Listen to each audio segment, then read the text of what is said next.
What's up, y'all? Welcome back to the Legion of Nerds. I'm Chuck. Today I'm gonna come with you with my rankings for the Mad Max movies. That's right. We got 5 so far. I'm hoping that we will get more, but the way Furiosa is performing at the box office, it doesn't look like we will. So I'm gonna give y'all my rankings. Now, this is not like everybody has to go by these rankings. It's my personal rankings. It's how I feel about the movies. I don't think there is a bad Mad Max movie. Just ones that are better than others. That's it. That's right. So, coming in at number 5 is Mad Max Beyond Thunderdome. Released in 1985. It had a $10 million budget. Directed by George Miller and George Ogilvy. It was going to be Mel Gibson's, I'm sure it is, Mel Gibson's last appearance as Max. It had some real good stuff like Thunderdome, 2-man enter, 1-man leave. Tina Turner as Anti-Entity. And it kind of turned into Lord of the Flies mixed with some Goonies there toward the end. And then the last action set piece on the train tracks really made up for what the rest of the movie was like, It did make $36 million at the box office, and I give it a B-. Number 4 is the original Mad Max, released in 1979, directed by George Miller on a $350,000 budget. Was Mel Gibson's first appearance as Max Rockatansky. A lot of the backstory for Gibson's character is given here, who goes from police officer to vigilante. The stunts and car chases are crazy, and most were done by the actors themselves.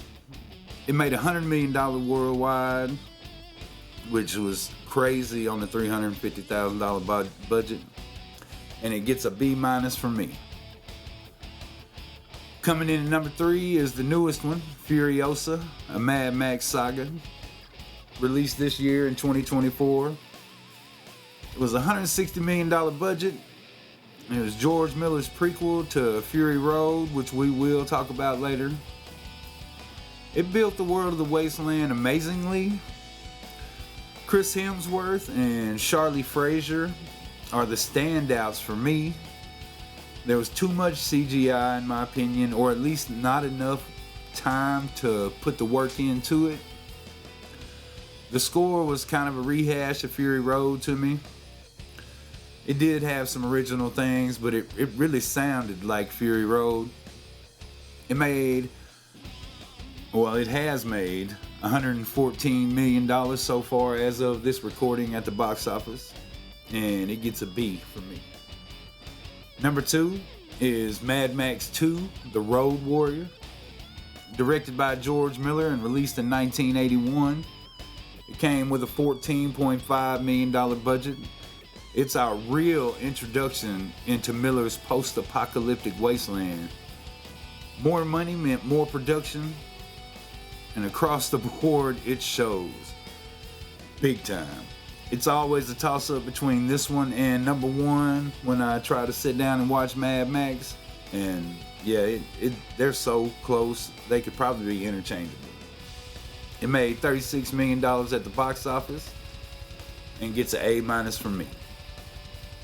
Coming in at number 1, of course y'all know now, Mad Max Fury Road.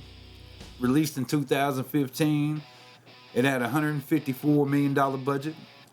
It was George Miller's return to the wasteland after 30 years.